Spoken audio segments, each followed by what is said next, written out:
The comments, opinions, and views shared during this program are of those individual Freemasons and do not reflect the official position of a Grand Lodge, concordant body, appendant body, Masonic Authority, or CraftsmanOnline.com.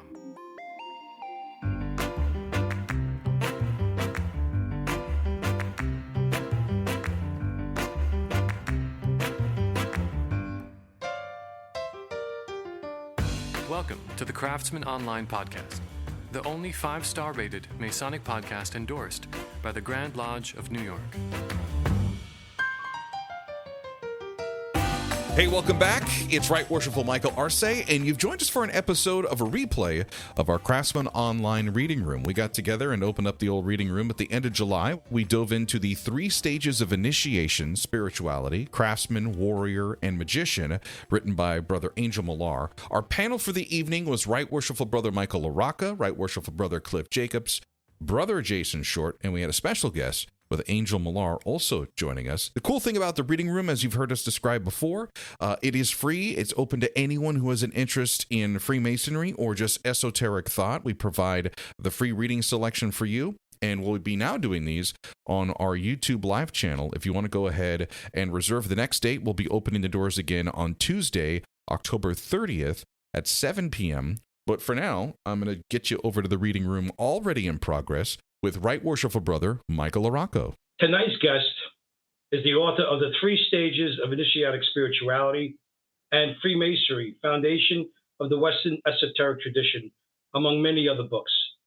He's also the editor-in-chief of Fraternal Review and a fellow of the Philately Society. He's lectured at the Livingston Library several times at Grand Lodge. Please help me welcome Brother Angel Millar. Welcome, Brother Angel. Thank you very much. It's good to be here. One of the first things that jumped out at me in this chapter was a quote. Tradition is not to preserve the ashes, but pass on the flame. And so, having heard that quote, my question is, what does this mean to you, and what does it relate to Freemasonry, if it does relate to Freemasonry?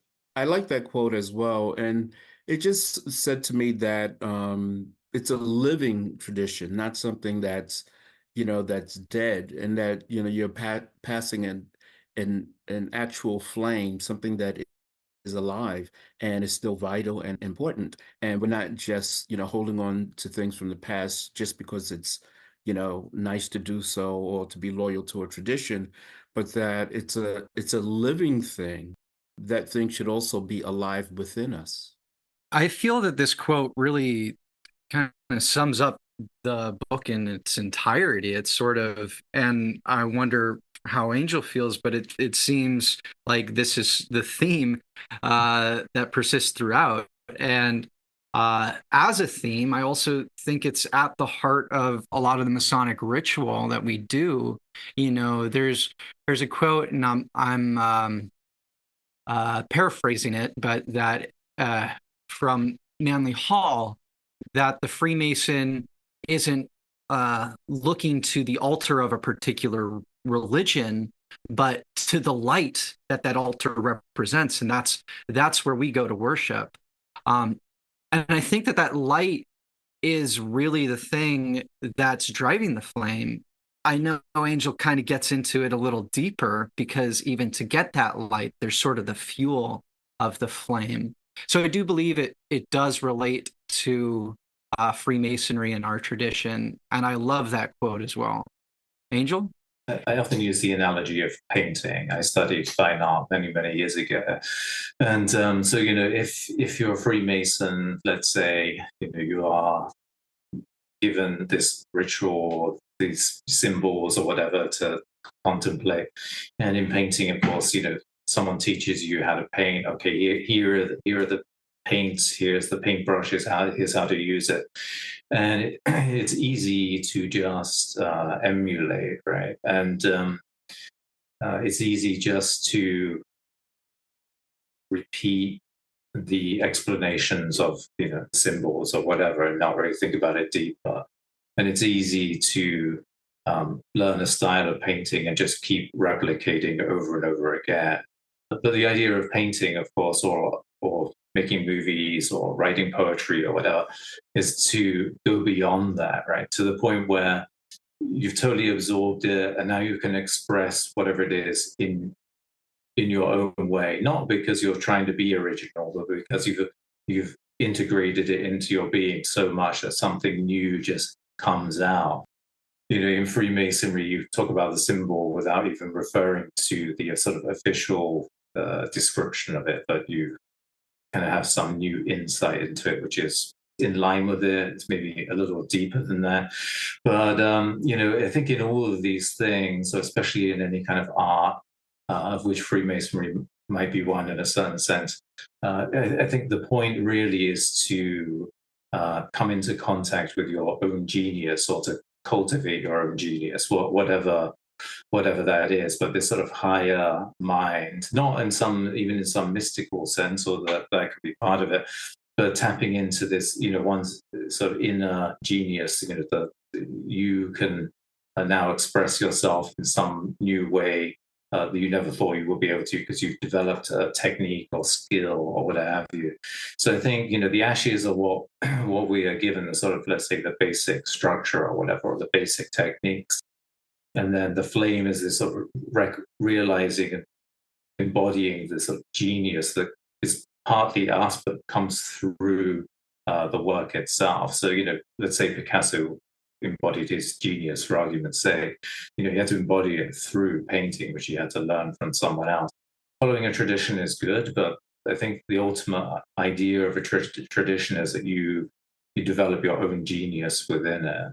You use this term amnesis, sort of the kind of the memory of a divine state, as well as refer to Rene Guignon, who's 19th century occultist, and he's really big on the idea of awakening ourselves to that primordial tradition. How much of that do you think is actually still preserved in the Masonic rituals that we're doing today, versus how much of that is something that, as like an individual, we need to go out and find? Well, I think Freemasonry is really unique. I mean, if you look at fringe Masonic orders such as Memphis and Mizraim, or going further afield, the Order Templi Orientis, or the Medic Order of the Golden Dawn, and then all of the orders and traditions and rites that come out of for me anyway, that they're interesting. You can pretty much tell where they came from if you know about Freemasonry. But I think Freemasonry is truly mysterious in a way that, if you speak to a lot of Freemasons, as I have, people, Freemasons will tell you, that it comes from some of the theories, of course, are everything from the Rosicrucians to the Druids, from the Royal Society to Jesus and his disciples, to, from ancient Egypt to, the Druze in the Middle East. And, I've personally been out, went out with, hanging out with a few Freemasons in one weekend. And a Sufi Freemason told me it was from Sufism. The Greek Freemason told me it was from ancient Greece. And the Chinese Freemason told me it was from ancient China. And, I'm going to say they can't all be right. What interests me is that Freemasonry seems to look like just about every religion and esoteric tradition out there. A lot of the esoteric traditions and religions don't look a lot like each other. And I think that tells me that it's pretty much as close as you could get to the quote-unquote primordial tradition in the modern age. At the moment, I'm working on an issue for the Fraternal Review on paganism and Freemasonry. You can find winding historical roots back to pre-Christianity, if you like, and you can certainly find sort of philosophical relationships. But Freemasonry, in some way, truly kind of captures something primordial. Whether you could really claim that Freemasonry is thousands of years old, I mean, even over the last 400 years, it's changed a lot, right? So if you look at the sort of ritual fragments of the 17th century, it's not that much like the early rituals of the 18th century. you have this quote where you say, think of the craftsman, warrior, and magician not merely as three vocations within society, but as these three types of consciousness within initiation. Right. I really love where you were going with that, and I couldn't help but to think, hey, the three types of consciousness are also the three degrees of masonry: the entered apprentice, the fellow craft, the master. How much do you think that as an individual, um, we embody all three of these at all times? Or as an individual, do you think we each progressively move through it? And once you finally become that shaman, that magician, you're kind of saved or removed from ever regressing back to being that of a warrior or an apprentice, a craftsman. It's been claimed by serious historians that in Indo-European societies, someone would become a craftsman in what we would consider to be childhood, and then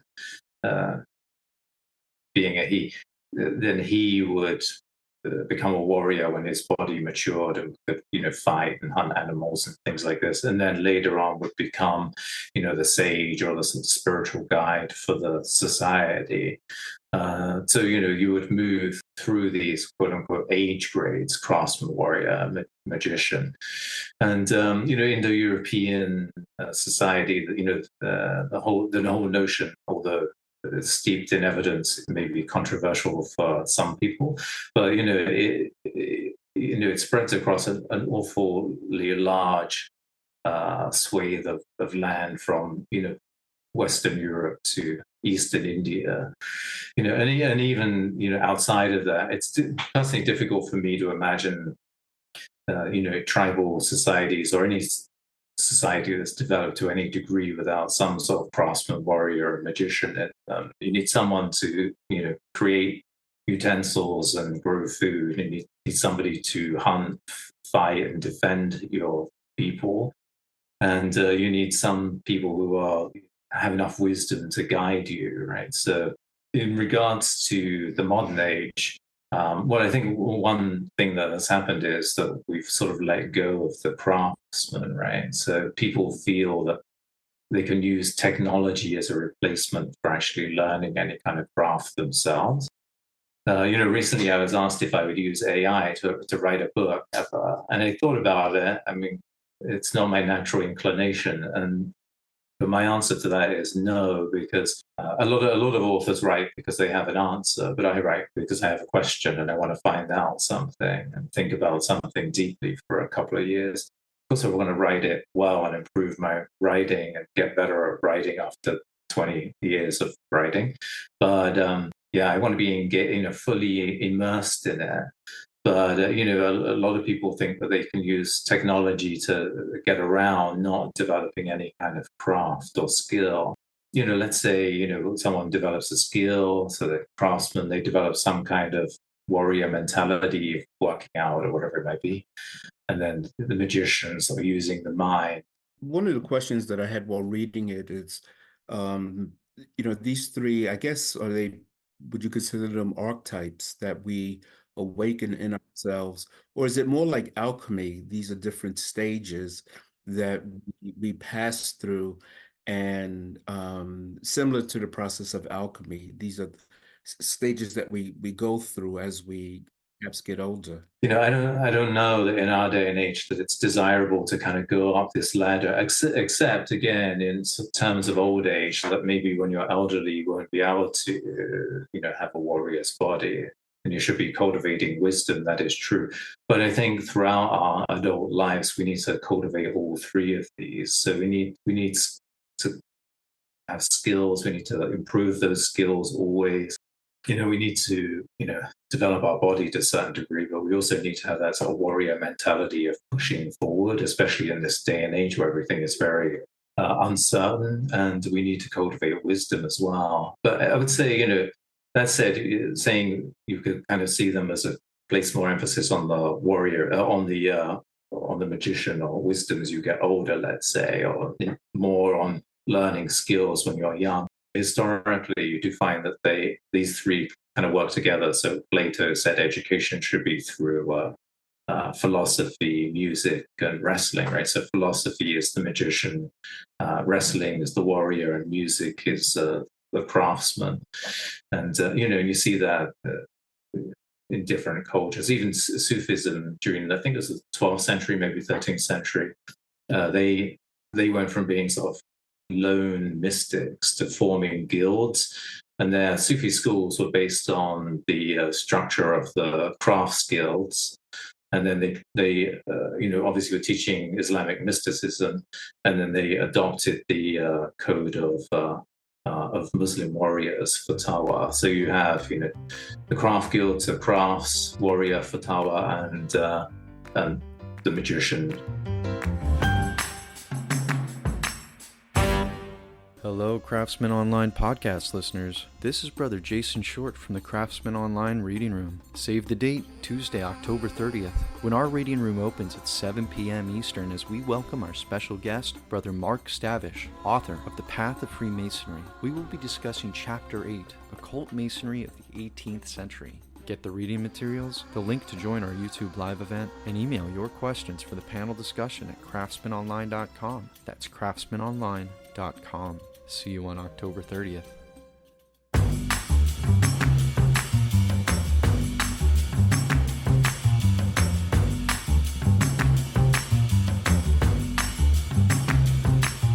So that brings up a question: do you think it's a natural progression between the stages, or is it something that needs to be firmly cultivated by, say, traditions or groups, such as like the rite of passage from boyhood to manhood doesn't happen naturally? It has to be like really firmly cultivated. And what are your thoughts? In our day and age, now that we've kind of most people have lost contact with any kind of primordial notions or tradition or sense of what it is even like to live in a world that isn't totally modern. So they have no sort of initiation into adulthood even. So you have, 50, 60-year-olds acting like teenagers, or 70-year-olds or 80-year-olds who can't think about their own mortality because they're frightened. Sometimes spontaneously people can intuit these things. So I don't think, I would be, of course, it would be desirable to be initiated into all of these, but I think sometimes people can kind of intuit it and follow, push themselves to understand these things. And then hopefully they'll meet people along the way that can kind of help them, right? So even with writing, when I was writing my first book, my closest friend was an editor at Oxford University Press, who was able to give me some feedback. Sometimes we can intuit these things, and then, we pursue it, and people come into our lives and can, kind of help us. But so it doesn't need to be formal per se, but that would be better. You bring up this idea of ritual initiation, in effect, as kind of a spiritual machinery or a spiritual technology. And I feel that that's kind of complementary to this idea of humans collectively needing this thing to just kind of kickstart you into that next tier of consciousness to help with that rite of passage. And I just found that you I hadn't heard of initiation referred to as spiritual machinery before, so I would be interested in hearing a little bit more of your thoughts towards that. Yeah, well, I like to phrase things in ways that I know it's going to shake people up and maybe annoy them a little bit as well. So, is a ritual kind of machinery. In a certain sense, it is, right? Because it has a kind of function, a kind of structure. It's doing something. You go through it in some way. So, yeah, it is a kind of spiritual machinery. I think it was more of a comment and just bringing it up, but then I suppose a question out of it is that spiritual machinery, the thing that think does help that 80-year-old wake up to their own mortality, or that, that 40, 50-year-old move out of their parents' basement. That's right. Well, I think, one of the things that rituals do, I mean, obviously there are different types of rituals, but we're talking about of the initiatic type. It takes you out of your daily existence. And I don't mean just out of the mundane world, because, the mundane, you can see the mundane as God is entirely, is at least imbued with the spiritual, right? We kind of get stuck in our own little routine, our own little hopes and fears and ambitions and worries and ways of thinking. Societies tend to think that they're right on the cusp of discovering the absolute truth. And that's why every 10, 15 years we have a new political kind of revelation, for example, which we, then question and then it's forgotten as if it never existed. Rituals give you a different frame of reference, and it's very different, right? So it's like, partly stepping back in time, but it's also partly stepping into the idea of death, or of not being here, or of transcending the physical world, or of reflecting on your mortality, or on the nature of your relationships, or on the creator. And it's a completely different way of looking at oneself and at the world. And then, that should affect how we live our lives, really. People today have the internet and books. And brothers, to prepare us for initiation, what did the ancient people have? Yeah, well, it depends which people, of course.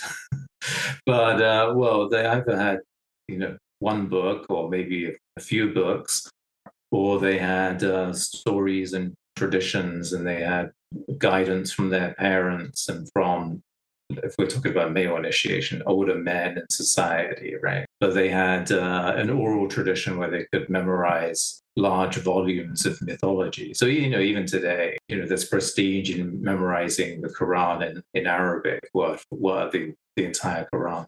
And obviously the initiation itself, let's say from boyhood to manhood, passed on, not only gave them an experience of being and becoming a man, but also, taught them the stories that were relevant to, men of their age, to being an adult or being a man, and or taught them the myths and the truths, as they would see it, of how their society came into being, or how the world was made, or their relationship to the creator, God. So the thing about the internet is true. We have all the most amazing wealth of knowledge that no one has ever had, or no previous generation has had. But what we don't have a lot of is wisdom, right? And even, I'm not a Christian, but some guy in, I don't know, South America or something, and spend his life reading the Bible and thinking deeply about it, and quote from it for every occasion. It can be better to be contemplating one book than to think nothing.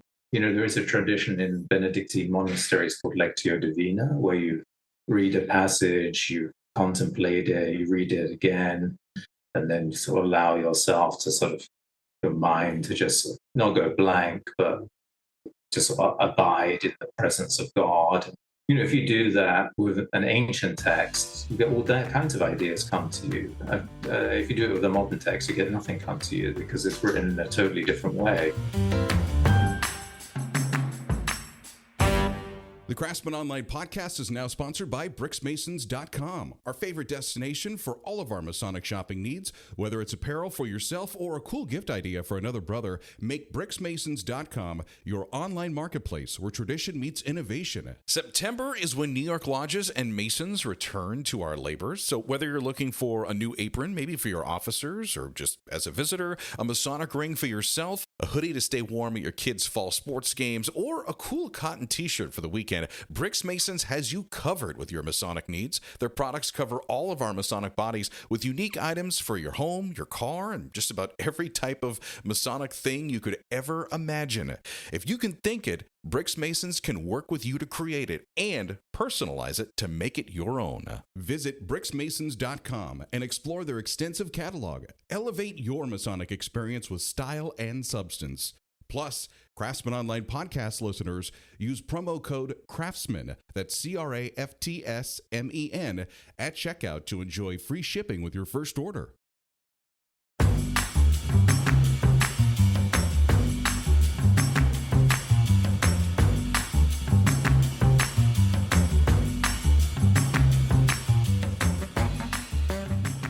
I'm in the Grand Lodge of Canada in the province of Ontario. Our ritual is very different than that which you experience in the Grand Lodge of New York. However, I know that there are certain parts that are very similar, and I know this is not a tiled lodge at all, but within the opening in the second degree or fellowcraft degree, there's a question asked in my ritual by the worshipful master, what is a square? And the junior warden replies, an angle of 90 degrees being the fourth part of a circle, worshipful sir.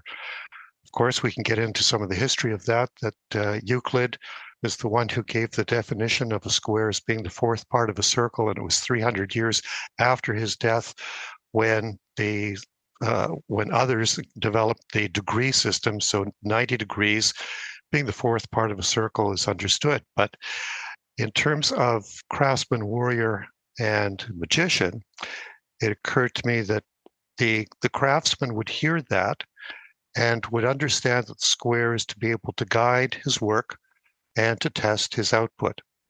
The warrior, as we who are masons are aware, would understand that the square, although it is an implement of work, it could also be used as a tool of violence, a tool of warfare. But as a magician, I did read some time ago a wonderful book called The Ascent of Man by Jacob Bronowski, who points out that most ancient temples from a Western tradition have straight edges and squared corners. And so the square has been used by priests, magi, the magicians of old, to demarcate a sacred space. And thus, I perceive that within the one line, or the two lines, the question and answer, there's an opportunity to be able to respond or expand on the 3 points of spirituality.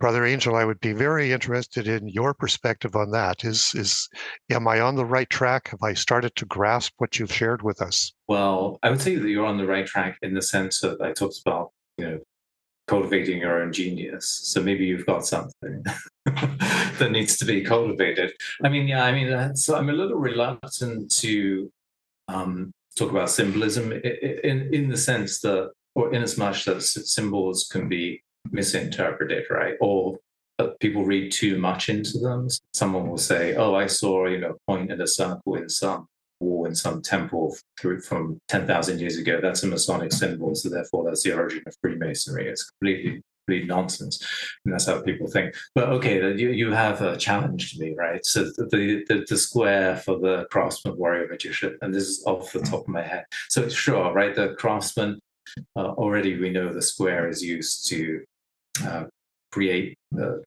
architecture, use it to found the first corner of a building, or maybe an architect is going to use it, maybe someone else in technical drawing or some other kind of drawing.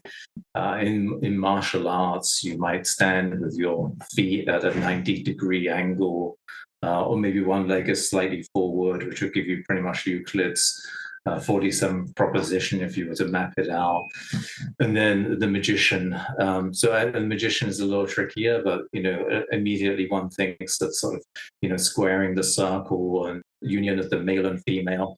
Obviously, you have the square and the circle in Sufi mosques and cathedrals with the square base and the circular dome as well. So we can say, oh, that's male and female. As you see in the Rebus figure of alchemy holding a square and a compass, obviously one makes a circle, one makes a square. So you can say, well, that is the union of male and female or opposites. And this is the kind of bringing on of divine bliss, which is really the union of the mystic with God, right? So that's the magician. So you can say that. So am I right in thinking that what maybe you're getting at is that esoteric orders or traditions can be either valuable or kind of mandatory in some respect to pass on the flame, and yet at the same time, don't get overly attached to your tradition and develop like that group ego where that could be an personal growth.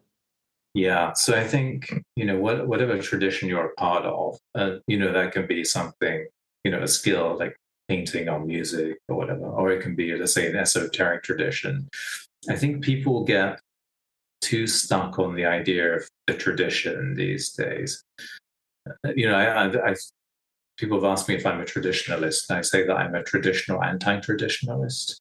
So, and what I mean by that is, yeah, of course you have to be involved in a tradition, right? If you want to learn to paint, you have to learn from someone who can teach you 99 times out of 100 or more than that, really. Or it's desirable, or it's going to make it infinitely quicker if you do that. Trying to learn by yourself, like, you really need a teacher. So, and maybe you need a teacher in esotericism. But what happens, I think people start to fetishize the tradition. So they say that, well, I'm a surrealist painter, or well, I'm a adept in this tradition. And I think the point of traditions is they're a pathway to get you to be in contact with your own genius.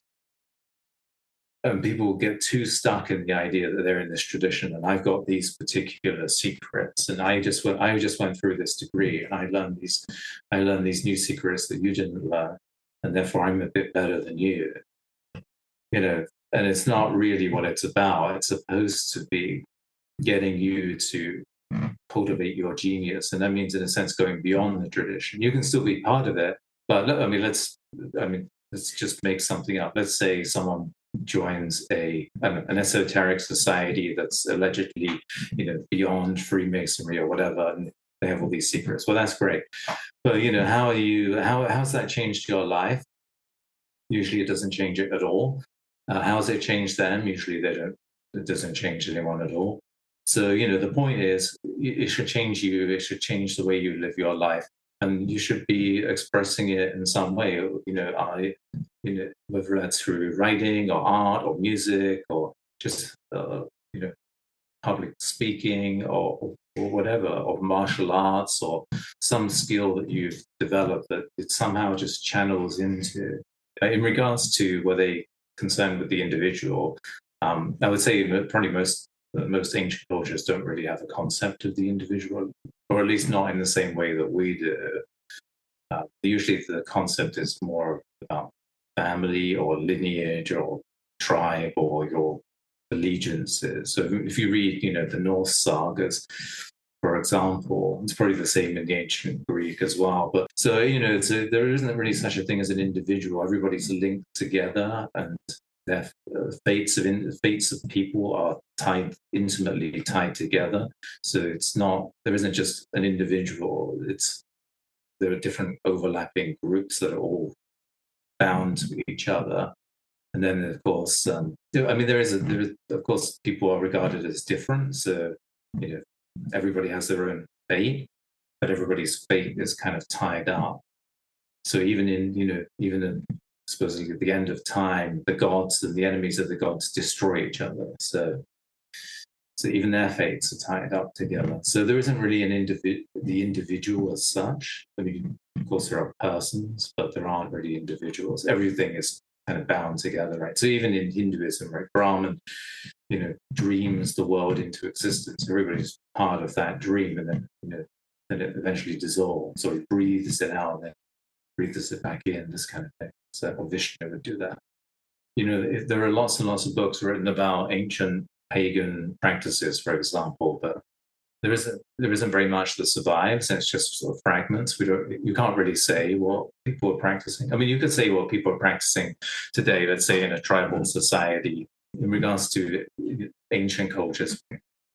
People claim to know, but there isn't that much recorded. But are we practicing ancient things? And I would say that yes, we are practicing ancient things. I always give this example when you go and buy an apple pie from McDonald's, the theory of that apple pie goes back to ancient Greece. We're still living thousands of years ago. We just don't really know it. Well, if you've enjoyed this episode of the Craftsman Online Podcast, make sure you follow us on Spotify or subscribe on Apple Podcasts for new episodes every Monday morning. A reminder again, our next reading room will open on Tuesday, October 30th at 7 o'clock Eastern with special guest Brother Mark Stavish. You can get the reading selection from his book, The Path of Freemasonry, and learn more on how to join us on YouTube Live at craftsmanonline.com. This is Right Worshipful Brother Michael Arce. I've enjoyed our time together. Until next time, let peace and harmony prevail.